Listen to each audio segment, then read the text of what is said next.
I'm Greg with 2 G's. I'm an alcoholic.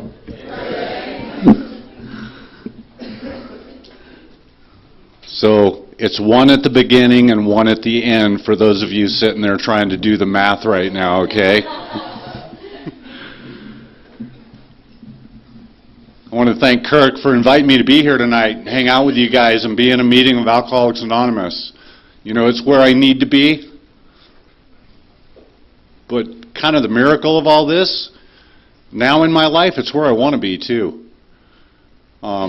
You know, there were a lot of meetings that I really didn't want to go to. But I don't remember ever being at a meeting I wasn't glad I was at. So anyway, I have a sobriety date, 12/20/2006, and I have a sponsor, and I have sponsees, and I have alcoholic friends, and people in recovery, people in and out of recovery that are still my friends.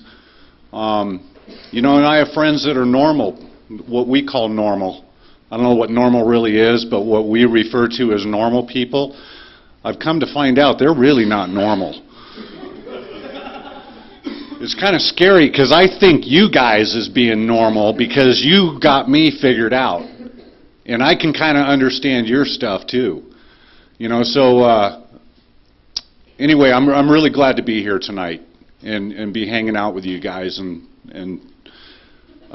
be living in Prescott and having the life that I have today. So I'm going to give you what it was like, what happened, and probably what happened again, and maybe even again, and then what it's like now. So I grew up in San Jose, California. That's where I'm from. You know, just an average neighborhood. Both my parents worked. You know, alcohol was always around our house. You know, I can remember it being there from the youngest memory. It was there. My parents drank, their friends drank, all of our relatives drank. So I didn't find it being abnormal to have alcohol around. So the only thing I knew about an alcoholic was my grandfather. And I only knew he was alcoholic because I was told he was an alcoholic. But I love that man. He was a great man. You know, he was a man that loved me, took care of me. You know, we had a lot of fun together. He was, you know, even though I watched him get, you know, inebriated, you know, he was never a bad guy. He was always a good guy. And so when people talked negative about alcoholics, it would kind of piss me off, you know. I didn't like hearing that because my grandfather's an alcoholic. He's a great guy. So I didn't have a bad image of what an alcoholic was. And it wasn't until later in life that I recognized the destructiveness of our disease. You know, how it destroys not just my life, but the lives of everybody around me too. So I grew up in this neighborhood, you know, and there was drinking involved. And the first time I drank that I remember was, I was like probably 12, 13 years old, and my cousin and I stole a bottle of slow gin out of my uncle's bar. And it was a full bottle that we stole and took out during a family gathering. And he and I took it out and we drank it. And I drank most of it. And he got violently ill, and I didn't. I got a really good heat on, man. I really enjoyed it. I remember my mom caught us and found me, and she's like, "I can't believe you're even awake right now," you know. But so that was my first experience with alcohol. Was like, oh yeah, this is okay. I can do this. But I didn't drink a lot, you know, from at 13, you know. In high school, some. It really didn't start till maybe in college, you know, and there were, you know, that was in the 80s, and there were other outside issues around at that time, you know, that were prevalent in the environment that I was in. And I didn't I didn't have too much of an issue with any of those substances. You know, I partook in them, but it wasn't like real important to me. I remember a friend of mine he was in trouble with cocaine, you know. And I remember sitting there, I'm drinking, he's doing blow, and I'm like, dude, you're killing yourself, man. You're just, I'm over there drinking Jack Daniels right out of the bottle, you know, and totally judging him and what he was doing wrong, but not recognizing that we have the same issue. It's an addiction, you know. It's an addiction issue. So anyway, so life goes on, you know. I'm in my career now, and I'm working, and I'm, you know, drinking when I can, and then got a family started and all that stuff, and then the drinking started becoming more frequent, you know, and then I did realize that if I drink Jack Daniels, I can get there quicker. So the job is highly stressful. The job that I had, it was a lot of pressure, a lot of stress, so I was using alcohol to shut everything off. And consequently, I started shutting everything off. And so the marriage started to fail, you know, and rightfully so. And I see my part in that now, you know, because I was drinking just to shut everybody and everything off. You know, a lot of people talk about how they drank to fit in. I fully recognize that I drank to fit out. I didn't have a problem fitting in. My problem was being able to shut off and check out. So the marriage goes down the drain. You know, I'm a part-time dad, full-time dad, part-time. I don't know if that makes sense or not. So I got 3 little girls, you know, that they're with me part of the time. When they're not with me, man, it was just on. I could just drink and drink into oblivion.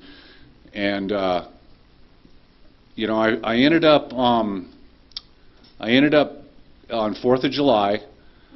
I was at a friend's party, and I got just totally tanked. And then I drove home, and in that process, I got into an accident on the freeway, and I'm in a company vehicle.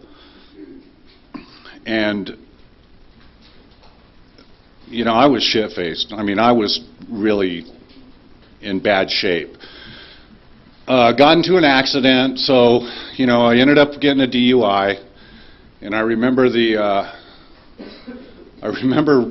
going to the police station in the back of the cop car, handcuffed, watching the fireworks, and everybody's out celebrating their freedom, and I'm in the back of a cop car with handcuffs on, going to jail, you know. And I'll never forget that. So anyway, I get this DUI, so I, you know, go through that whole mess, and you know, decided that I can quit. I can stop on my own. So I did. You know, I did stop for about probably 6 months. You know, just was going to prove that I can do this. And so I got through all the DUI stuff, you know, the school and the get my license back and all that stuff. And within 8 months of the first DUI, I end up with a second DUI. Because after that 6 month of me deciding that I could do this and I could control it, I deserved to celebrate a little bit. I deserved to reward myself. And so I did. And so I was out driving, and I'd been in a blackout for like 5 hours, and I don't know where I had been. I remember leaving my house at like 3 in the afternoon, and I got arrested at about 8 o'clock. And I was somewhere I didn't even know where I was. I don't know anybody in that area. I have no business being over there. And I don't know where I had been for 5 hours, and I'm driving through this intersection, stop sign, and I miss the stop sign, and I blow through. And that's when I'm like coming to. I realized I'm not going to stop. Well, there's a cop coming through the intersection at the same time, my kind of luck. And so he sees me blow the stop, so I knew he was going to follow me, so he pulled me over, and I'm sitting there, and he comes up to the comes up to the vehicle and asks for my registration, all that. I remember he goes back to his car, and I'm sitting there just going, how did I end up here? You know, how did this even happen? And he comes back to the car, and he goes, have you been drinking? I said, yeah. And he goes, I need you to step out of the vehicle. I go, okay. So I stepped out, and I just put my hands out, you know. And he goes, well, I got to give you a sobriety test. I go, well, I'm not going to pass it. So he goes, are you refusing to take it? I said, no, I'm not. I'm just telling you I'm not going to pass it. He goes, oh, okay. Well, he kind of didn't know how to handle that one. So he tells me, go sit in the car.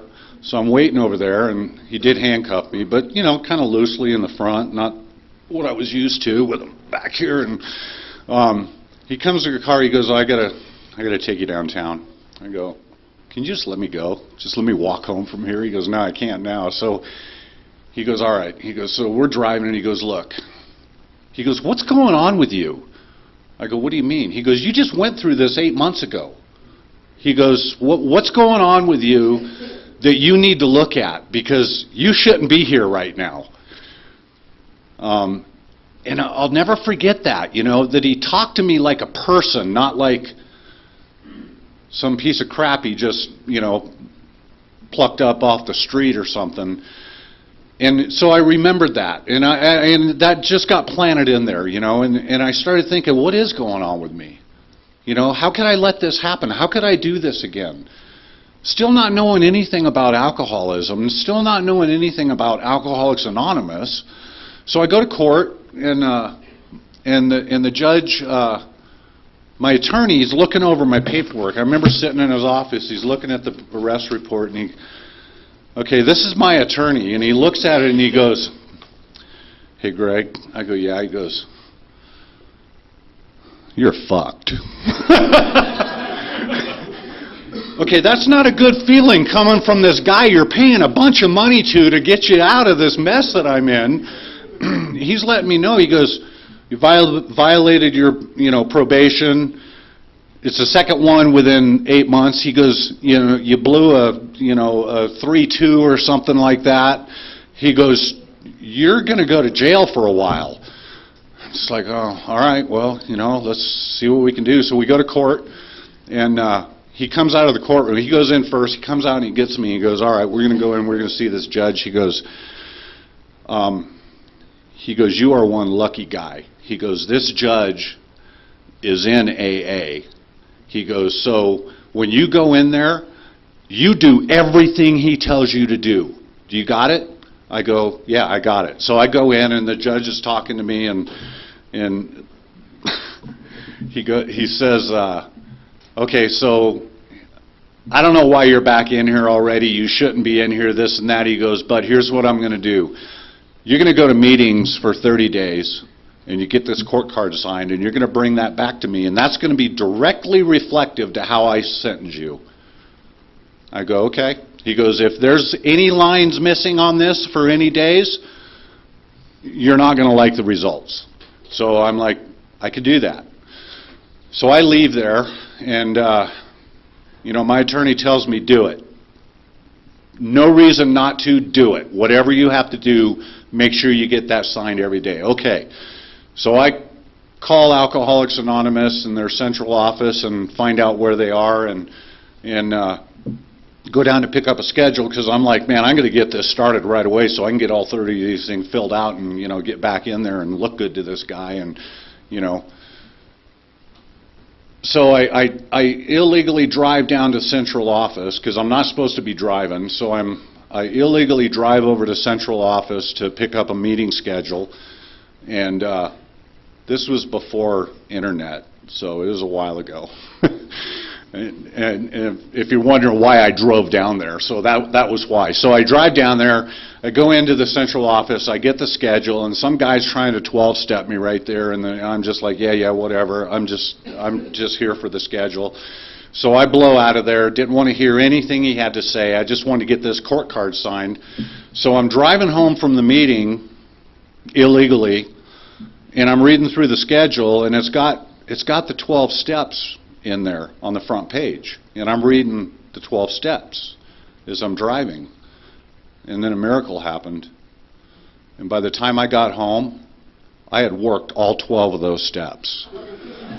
So I'm like, you know what? I think I can do this Alcoholics Anonymous thing. I didn't know what it was about. I didn't know, I'm like, in fact, I'll bet they can use a guy like me.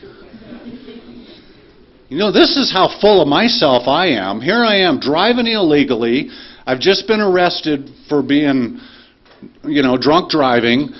And I'm thinking, you guys need a guy like me in there to help your organization because I'm a leader of men. I know how to handle people, and this might be a good thing. So I'm looking forward to this meeting I'm going to go to. So I pick a meeting that's near my house at night, and it's a men's meeting. And I pretty much decided I better ride my bike to the meeting because I'm thinking you guys are probably running a sting operation there. And I'm going to get rolled up if I drive into the parking lot because there's going to be cops there waiting for guys like me that are that stupid. So I have enough sense to ride my bike. So I go to this meeting and I go in and there's two guys there because it's early. I'm getting there early because I want to, see what I have to do to take over this meeting, And so I talk to the guy and he goes, hey, introduces himself. And he says, well, what brings you here, Well, a grown man riding a bike at night in wintertime to a men's AA meeting, he already knows why I'm there. So he says, well, what brings you here? I go, DUIs, Oh, he goes, I know how you can never get another DUI. I go, really? I need to know this because I keep getting caught, And I'm thinking in my mind, I'm going, oh, these guys know the cops, or they got a special handshake they do, or what's the code here, Because I can't get another one of these. And he goes, well, stick around the whole meeting, and I'll tell you. I go, all right. So I stuck around for that whole meeting, and to this day, I have no idea what they talked about. I just sat there waiting for the end of the meeting, and then it really freaked me out when a bunch of grown men got up and held hands and did the river dance thing at the end. And, I'm just like, okay, well, I can do this too because I need to know this and get the court card signed. So I find him after the meeting. I go, so what's the secret you guys have to not get another DUI? And he goes, don't drink. And man, that pissed me off when he said that. It was like I just got played, And, I did not like this guy immediately. But then something changed in my thinking, and I thought, you know what? It's that simple. Don't drink, you don't get a DUI. I just knew it wasn't going to be easy. I knew that was not going to be an easy thing to do because my drinking was involved in every aspect of my life. It was to get up in the morning, I had to drink. To get through lunchtime, I had to drink. To get home and do stuff, I had to drink. If I didn't drink in the morning, I couldn't do my paperwork at work because I was shaking so bad. So I would drink in the morning, go to work, get all my paperwork done, and then from 11 o'clock on, just spend the afternoon shaking and sweating and wait until I got home so I could drink again. So what he was asking me to do was not going to be easy to do. But that started my quest in Alcoholics Anonymous. That started my interest in how do you guys do this? How do you really do this? And I'm hearing these guys say, yeah, I got, 10 years sobriety, or I got 15 years, and I'm thinking, bullshit, It's like, I'm just not buying that, How can you really do that? But it started it, it got me going. So did I get it right away? I did not, and I had to keep coming back, and I had to keep trying. And I had to come back and introduce myself as a newcomer many times.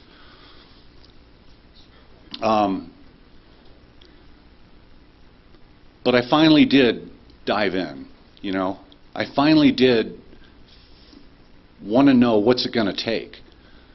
So I did the deal, and I did what they said, and I got a sponsor, and I started working the steps and was going to meetings. And my life started to improve. I'd gotten remarried, you know. I had a family. I had a great job, you know. And for 7.5 years, I did that. You know, I did what I was told for about 7 years. And then I started not doing what I was told. And it's not doing what I had been taught to do, you know. And I wasn't going to as many meetings. And I kind of faded away from the herd. And I quit talking to other alcoholics, quit keeping a conscious contact with my God, you know. I let everything else become more important. I let the job become more important, and I let the family's requirements and demands become more important than giving myself for an hour or 2 or 3 in a week, or whatever I needed, or whatever I had been doing that was working. I stopped doing that, and it happened just like they say, and I drank again. And you know, I wanted to try that controlled drinking, and my thinking, my alcoholic brain, because I got away from what I was doing, from what I got away from what everybody had been supporting me and encouraging me with, I got away from that. And my mind starts thinking, I could probably control this. If I got 7 years, I should be able to. So I did, for like once, you know. And then it was back to lying, hiding it, you know, denying it, cheating. You know, I was out driving again under the influence. You know, just spiraled down. And I spent about 1.5 years doing that. And during that time, my wife, at the time, bless her heart, she's never really been around alcohol. She didn't really know what it was like, but she knew something was wrong. And then she'd even asked me, you know, you been drinking? Oh, no, I haven't been drinking. And there was one point, it was so bad that it was, I don't know, I was home on a weekend or something, you know, and usually I would kind of pass out around noon o'clock or something like that. And she was really worried about me. She goes, I think there's something wrong with you. She goes, I'm going to make a doctor's appointment. I'm like, okay, I wasn't going to admit to drinking. I was going to stay in that denial, stay in that lie, stay in all that. She goes, so I got you a doctor's appointment. So we go into the doctor, and you know, this doctor knew me, and he goes, hey, you been drinking again? I go, oh, no, I haven't been doing that. And he goes, okay. He goes, well, there's something going on. He goes, I think I'm going to get an MRI of your brain. You know, I'm going to order that so we can check it out and make sure there's not something really going wrong here. I'm like, okay, if that's what you have to do, you know. Well, that cost me like $1,500, you know, but I was not going to admit that I had been drinking. So I remember laying in that tube, you know, that thing going around. I'm getting the MRI done, you know, and they know. They already know what it is. They're just kind of seeing what length am I willing to go to keep lying and keep drinking, because that's what my disease does to me. That's what alcoholism does to me if I drink. So I get this MRI, and he looks, and well, everything seems to be okay, you know. Well, okay, that's good. Yeah, let's go home. I'm getting thirsty, you know. So I went on another couple months like that, and then finally I just got to that point, and we get that moment of clarity, and the right person said the right thing to me. It's like, you're going to have nothing left if you stay on the path you're on. You're going to have nothing left.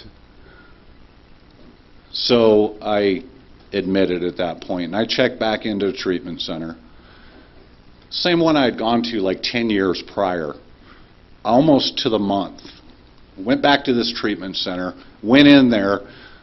I blew like a 3.9 or something. You know, I was just a mess when I got there. And I spent like 3 or 4 days in detox. And I remember coming out, and it was up in the Santa Cruz Mountains, up by where I'm from, and there's this hill well, it's probably like this, but it looked like this to me, to walk down to go to lunch. And I walked down, made it into the lunchroom, and I walked the walk of shame down the center aisle, in the lunchroom, and sat in the back. And I thought, how did I let this happen again? How could I be here again? And then something spoke to me and just said, do what you have to do. Do whatever you have to do to make this work. So I did. So I committed to it. I'm going to do whatever it takes. I'm going to do whatever they suggest. I'm going to do whatever I have to do to not drink again. So I spent my 30 days there. And, I came out and right away got connected. Went back to my old home group. It was a men's meeting on Monday night. Got hooked up with my sponsor. Just start doing everything they told me to do.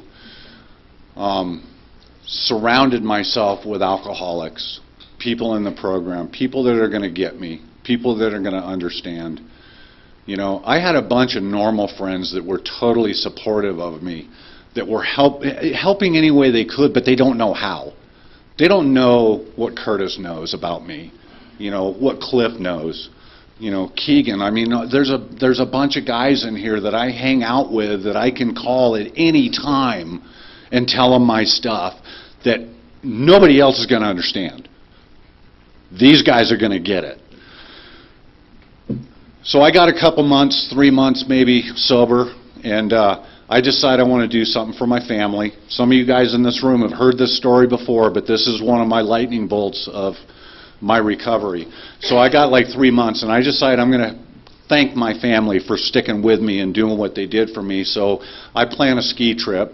We're snow skiers, So I plan this trip, and I rent this cabin and rent all the gear, and we go up to the mountains for a few days of snow skiing, and we get up there, and we're going out to ski the first day, and it snowed like that night, and the weather was perfect that day, and pristine, perfect conditions, and we're getting out on the hill, and all I'm hearing from them is, my boots are too tight, or that hill's too steep, or I'm thirsty, or I'm too hot, or I'm too cold, and wah, wah, wah, wah, wah. That's all I'm getting from them. And it's like, 10 or 10:30, and I haven't even skied yet, and all they're doing is making complaints and requests of me, And it started shifting back into, it was about me, not them. And so I started getting this resentment going, and the more I heard the complaints, the more that wall went up. And I finally just kind of snapped, and I told my wife, you know what, you can go take a lesson, do what you want to do. I'll put my daughter in the lessons. My son, you can go on your snowboard, go where you guys want to go.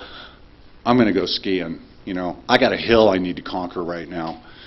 And so I took off. I ditched them, basically, because my needs weren't getting met.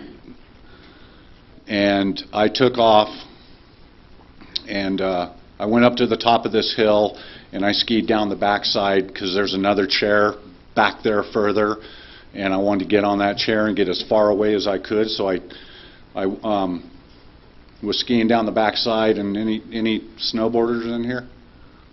Yeah, snow skiers. So.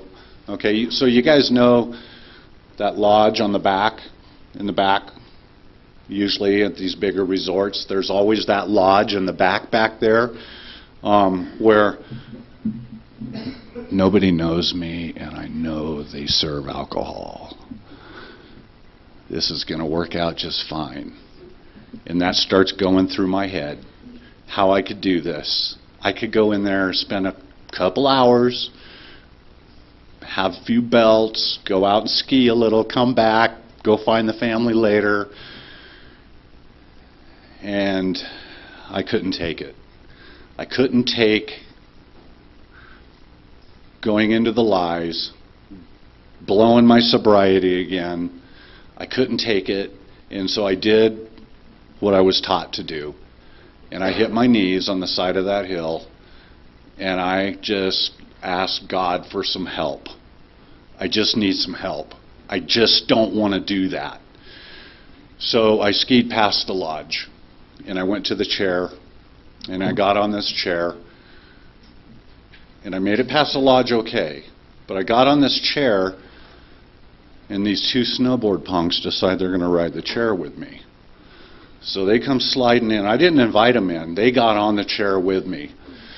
And first thing in my mind is, okay, they're going to start burning one on the way up or bust out the flask. Or, I was that age once. I know how this works. So we leave the launch pad, and I'm like,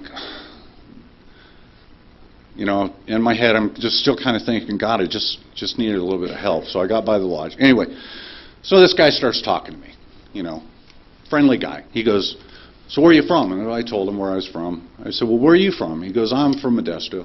I go, what do you do there in Modesto? He goes, I go to church and I work.